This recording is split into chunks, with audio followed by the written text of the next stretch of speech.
मी गणेश देशमुख इंदोरला आलो आहे सच्चिदानंद एंटरप्राइजेसमध्ये. मला हे पैसे देत नाहीत. 5 लाख रुपये घेऊन सुद्धा मी माझ्या वडिलांसकट माझ्यासकट आणि आलो आहे यांच्या ऑफिसमध्ये. मुझे अभी देखिए चोट लगी है. ये डॉक्टर को भी नहीं आने दे रहे यहाँ पे. ये लॉक लगा के दे रखा है बाहर शटर को और अंदर आने के लिए किसी को मना कर रहे हैं. जो भी है वो यहीं पे देख लो बोल रहे हैं. नमस्कार दोस्तों, मेरा नाम गणेश भारत देशमुख है और मैं महाराष्ट्र का रहने वाला हूँ. सोलापुर ज़िले का टेंभुर्णी गांव से. तो बात ये है कि पिछले साल जनवरी में मेरे दिमाग में एक कंपनी शुरू करने का आया था और वो कंपनी था पेरू. जो अमरूद रहता है उसको जो जाली रखता है वो उसको फोम बोलते हैं. वो ईपी फोम का मशीन मुझे परचेस करना था.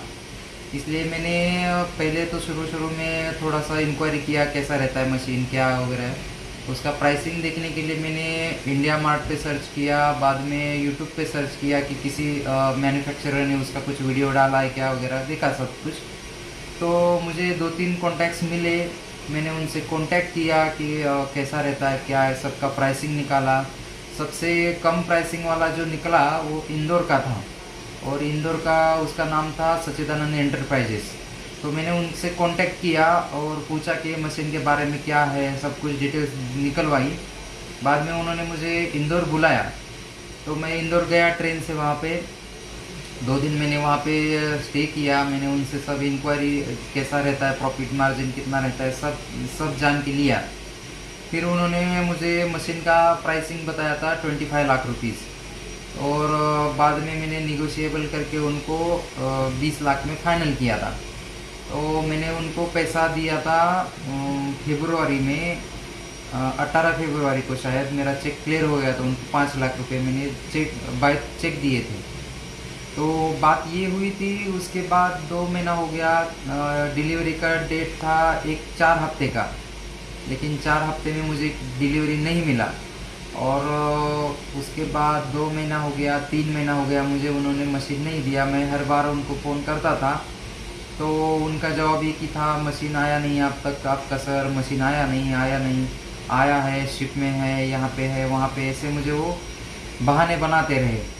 और लास्ट में मैंने उनको 3 महीना 4 महीना वेट करके 5 महीना वेट किया फाइनली.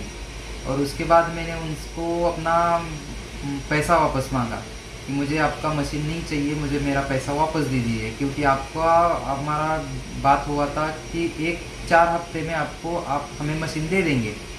लेकिन उन्होंने हमें मशीन नहीं दिया. और उसका प्रूफ है मेरे पास. जो बुकिंग किया था, चेक जो दिए थे मैंने उनको, बैंक से जो मेरा ट्रांसफ़र हुआ था उसका स्टेटमेंट भी है मेरे पास. और लास्ट में 6 महीने के बाद जब मैं वो 2-3 बार उनके यहाँ गया तो वो बोल रहे थे कि प्राइसिंग बढ़ गया है सर जी. 20 लाख में फाइनल हुआ था लेकिन उन्होंने बाद में 23 लाख रुपीज़ कर दिया. 23 लाख में फ़ाइनल किया था. मैंने एग्री किया उनको कि हाँ 23 लाख में भी मैं पे करूँगा लेकिन मुझे मशीन जल्दी चाहिए. तो फिर भी उन्होंने 2 महीना लेट करवाया. मेरा ऐसा मशीन देने के बहाने में उन्होंने मेरे 6 महीने लगाई ऐसे ही मशीन मिल जाएगा करके. तो लास्ट में मैंने उनको बोला कि मशीन मुझे नहीं चाहिए, मेरा पैसा मुझे वापस कर दीजिए.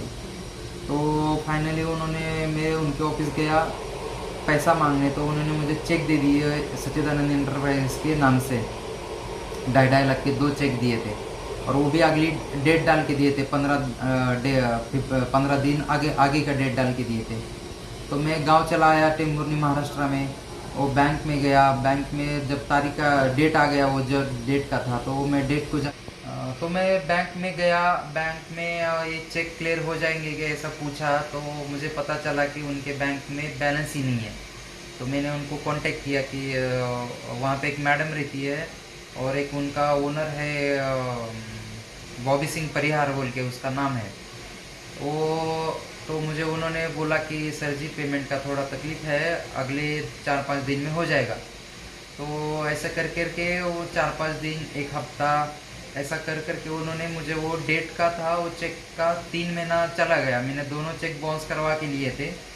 तो उसमें मेरा 3 महीना लगवाया उन्होंने कि ये रुक जाइए सर, 2 दिन में आपका पेमेंट क्लियर हो जाएगा. 2 दिन में वो मीठी बातें करके ऐसे फंसाते गए मुझे. तो लास्ट में ऐसा हुआ कि 3 महीना जब मैंने वेट किया तो घर वालों से और थोड़ा सा मेरे दोस्तों से वगैरह पूछ के मैंने सलाह ली कि अभी क्या करना चाहिए। अभी तो मेरा पेमेंट फंस गया था, तो उन्होंने बोला कि एडवोकेट के पास जाओ, उनको उन पर कंप्लेंट कीजिए। तो मैंने एडवोकेट का पास गया, वहाँ पे उनका कंप्लेंट मतलब वो चेक बाउंस का केस डलवाने के लिए प्रोसेस किया। तो मैंने वहाँ से एक नोटिस भी जारी किया उनको कि मेरा पे ऐसा ऐसा केस आपको मैं फाइल कर लूँगा। तो उन्होंने उसको कुछ रिप्लाई नहीं दिया। उसके बाद भी 15 दिन के अंदर रिप्लाई देने का रहता है, ऐसा कुछ बताया था वो एडवोकेट ने, लेकिन कोई रिप्लाई वहाँ से आया नहीं। और लास्ट में ऐसा हुआ कि जब वो रिप्लाई आने का नहीं आया तो वहाँ से 1 महीने के अंदर कोर्ट में उसको फाइल करवाना रहता है वहाँ से। तो मैं हर रोज़ उनको कॉल करता रहता था कि सर जी पेमेंट का क्या हुआ। तो वो कहते थे कि सर जी आपका पेमेंट आज शाम को हो जाएगा, आज शाम तक हो जाएगा। ऐसा कर करके उन्होंने मुझे वो जो डेट थी जो कोर्ट में फाइल केस करने की, वो भी उन्होंने मुझे एक्सपायर कर दी। मतलब मैं कोर्ट में भी नहीं जा सका कि वो चेक लेके कि उनको उनके ऊपर मैं केस फाइल कर लूँ। फिर भी मैं उनको कांटेक्ट करता रहा फ़ोन पे कि मेरा पेमेंट दे दीजिए, पेमेंट दे दीजिए, पेमेंट दे दीजिए। ऐसा करके अभी 1 साल हो गया। तो मैं पिछले 2 दिन में इंदौर गया था फिर से। तो मेरे माताजी को लेके गया था, मेरे पिताजी को लेके गया था, और मेरे साले साहब थे, मैं उनको लेके गया था वहाँ पे। इंदौर गए थे हम, उनके ऑफिस गए थे हम वहाँ पे। तो वहाँ पे जाके सीन ऐसा हुआ कि हमने उनसे बातें की, सर जी हमारा पेमेंट दे दीजिए, 1 साल हो गया, आपने मशीन भी नहीं दिया, पेमेंट भी नहीं दे रहे हैं, चेक बाउंस हो गए, चेक केस का फाइल कोर्ट में हम नहीं डाल सके आपके खिलाफ। तो उन्होंने बोला ठीक है, वो चेक हमें वापस कर दीजिए, उसकी हम हमें आपको दूसरे चेक दे देंगे जो क्लियर हो जाएंगे दूसरे अकाउंट के।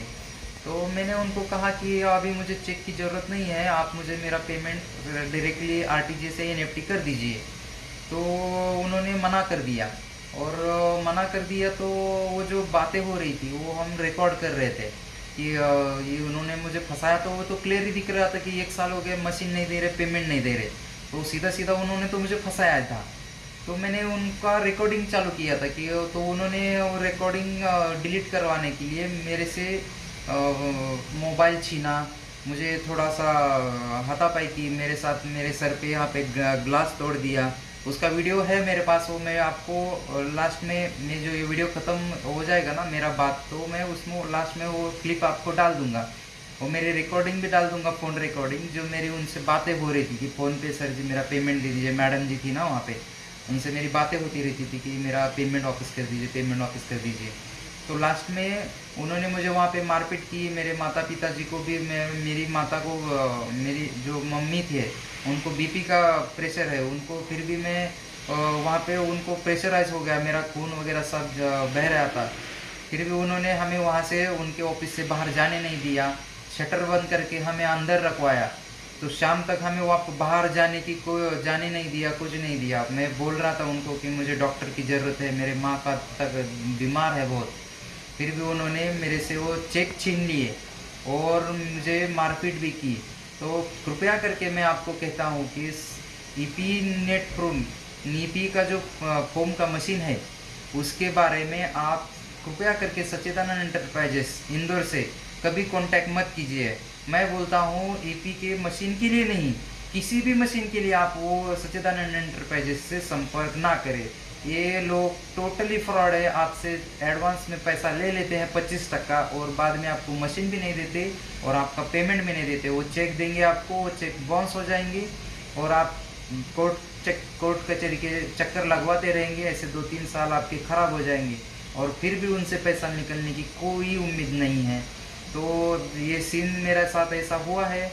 मैं आपके पास ये वीडियो इसलिए लेके आया हूँ क्योंकि मेरा जो तकलीफ़ हुआ है, मेरा जो लॉस हुआ है, 1 साल गया, 5 लाख रुपया गया मेरा उनके पास, और फिर जो मेरा प्रेशर है ऊपर से जाके वहाँ पे मैंने मार खा ली उनकी। इतना सब होने के बाद भी मैं आपको इसलिए बता रहा हूँ कि कृपया करके आपका पैसा ना डूबे। मेरा जो एक्सपीरियंस है उनके जगह वो मैं आपको बता रहा हूँ। कृपया करके उनसे कोई कांटेक्ट मत कीजिए, कांटेक्ट हुआ है तो उनको पेमेंट मत कीजिए। तो मैं आपका, मेरा जो वीडियो है जो मुझे वहाँ पे लगा था उसका छोटा सा क्लिप मैंने वहाँ पे रिकॉर्ड किया था कि मुझे डॉक्टर की ज़रूरत है, मुझे लग गया है। उसका मैं क्लिप आपको लास्ट में डलवा दूंगा, देख लीजिए मेरी क्या हालत है और किस सिच्युएशन से मैं गुजरा हूँ। धन्यवाद। मी गणेश देशमुख इंदोरला आलोय सच्चिदानंद एंटरप्राइजेसमध्ये. मला हे पैसे देत नाहीत, 5 लाख रुपये घेऊन सुद्धा मी माझ्या वडिलांसकट माझ्यासकट आणि आलोय यांच्या ऑफिसमध्ये. मुझे अभी देखिए चोट लगी है, ये डॉक्टर को भी नहीं आने दे रहे यहाँ पे, ये लॉक लगा के दे रखा है बाहर शटर को, और अंदर आने के लिए किसी को मना कर रहे हैं। जो भी है वो यहीं पे देख लो बोल रहे हैं।